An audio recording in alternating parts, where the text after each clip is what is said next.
In today's video, I'm going to teach you how to cancel your QuickBooks Online subscription. By the end, you'll know exactly where to go, what to click, and what to expect during the cancellation process.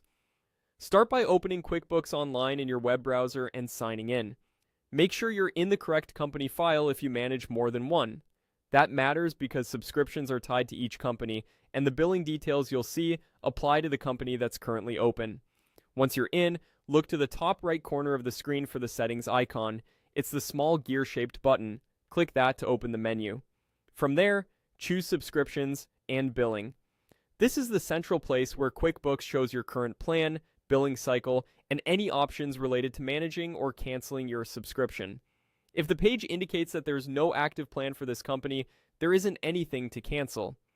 That can happen if the account is already canceled on a free tier or being managed by a different admin or parent account.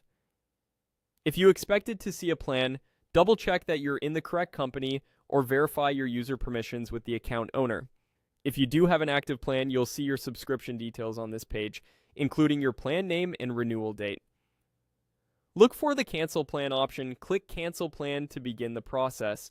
QuickBooks will usually display a confirmation screen that explains what cancellation means for your access and billing. Read the details carefully so you know when your charges stop and how long you'll retain access to your data. In many cases, service remains available until the end of your current billing period. On that confirmation screen, you'll see Cancel Plan again.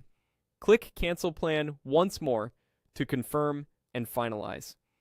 QuickBooks may ask for a brief reason or show you alternatives, but the key is to proceed until you reach the final confirmation. After you confirm, wait for the on-screen success message. You should also receive an email confirming the change. If you return to subscriptions and billing, the status should reflect that your plan is canceled or scheduled to end on a specific date. That's it. You went to QuickBooks Online, opened Settings, selected Subscriptions and Billing, and used the Cancel Plan option, confirming it on the next screen. If you ever change your mind, you can come back to the same subscriptions and billing page to review options and resubscribe. Thanks for watching, and take a moment to verify your cancellation status before you close the tab to ensure everything looks correct.